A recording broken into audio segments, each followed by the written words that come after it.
It's got a bunch of little springs in there, and I've used these springs from time to time inside machines because when a spring is missing, that's one of the hardest things to find.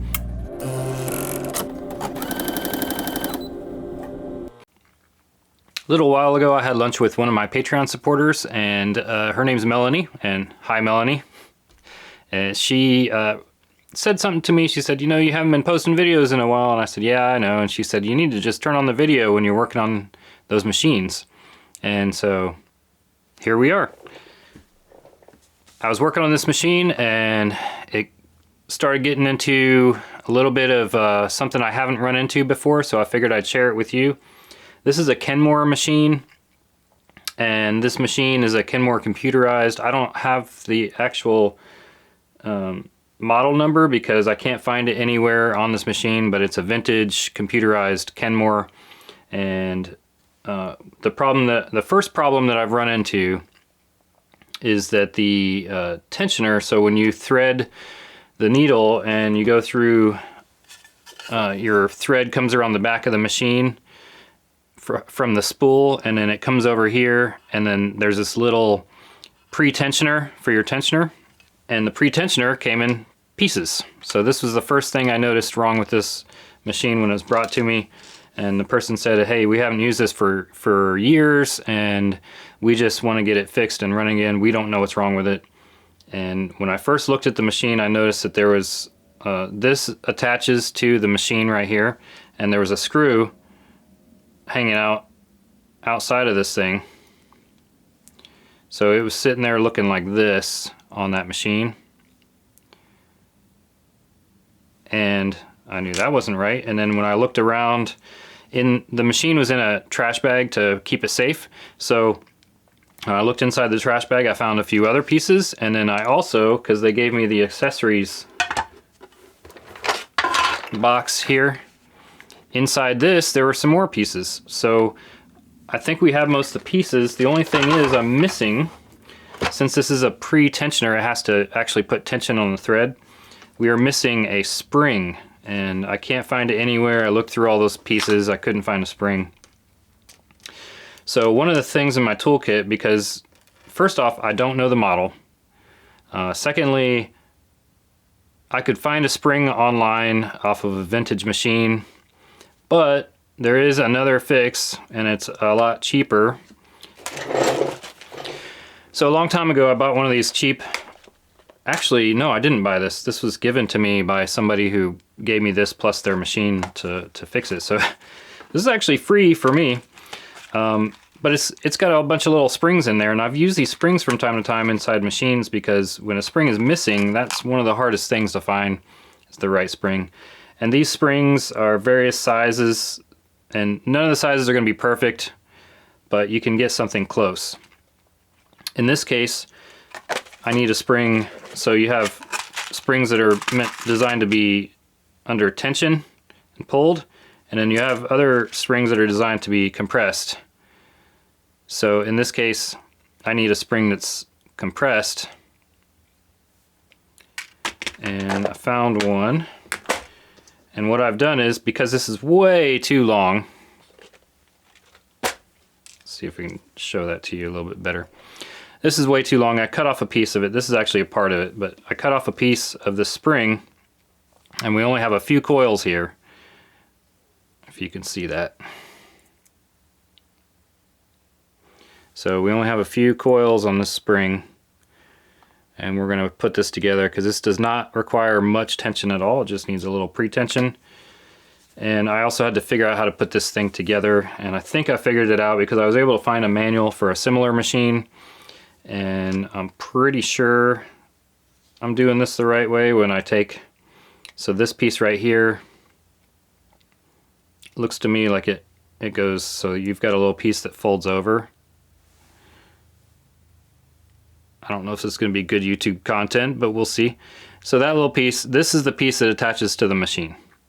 So when it attaches to the machine, this is up, this is down, and then the thread is going to come in from this side, come around our little spool, and then go up across the front, going down to the tensioner.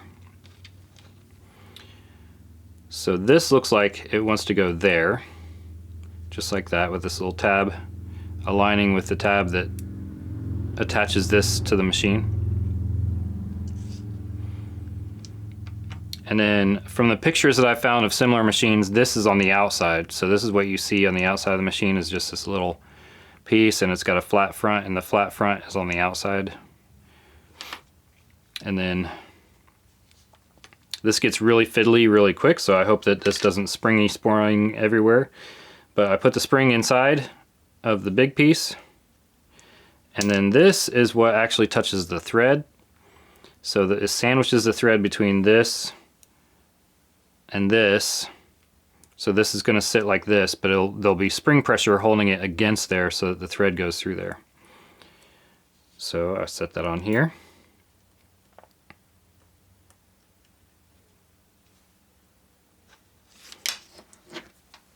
So now these two go together, and then I have to hold all these pieces together and put a tiny screw in without dropping anything. So wish me luck.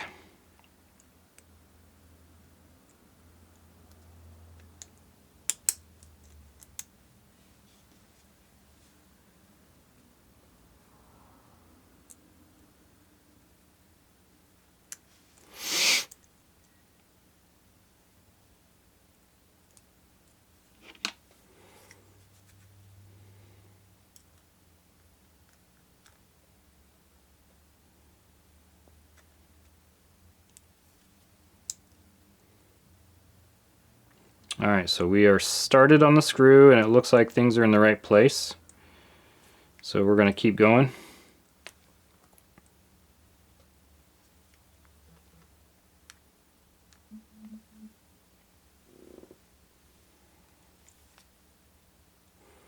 I also want to make sure the screw's on here really tight because it has worked itself off before, so I don't want it to do that again.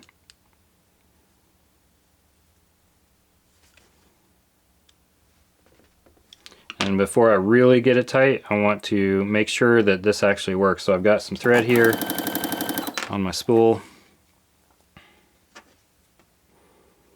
So the thread is going to come this way and then go up.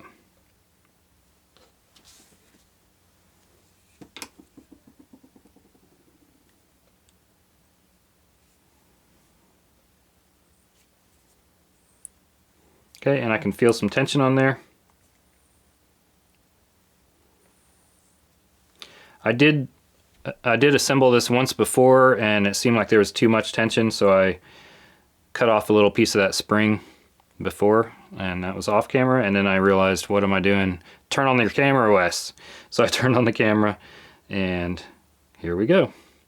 So that looks good. And then this is going to be attached. I'm going to, as I get through this machine, because it needs a full cleaning, it's got gummed up old oil in there and all the fun stuff. So once I get done with that and I go to test my sewing, if the tensions are off, then I may have to adjust this and remove another piece of that spring.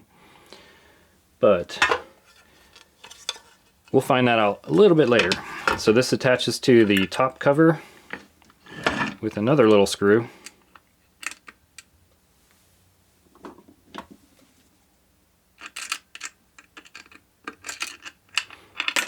Apparently I've got shaky hands today.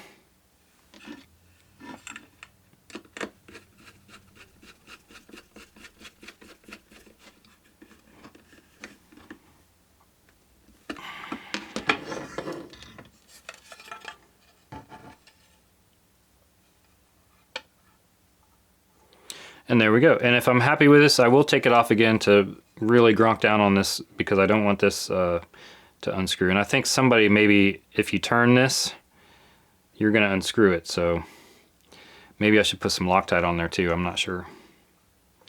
That'll be a decision for a little bit later. So again, your thread is going to come this way, come through there, and then you've got some nice little tension there. A little pre-tensioner. Very similar to these tension devices. So there's a little tiny spring in here too. And this is for when you're winding your bobbin to provide the tension for that. So very similar. All right, I hope we all learned something today. we'll see you in the next one. Thanks for watching.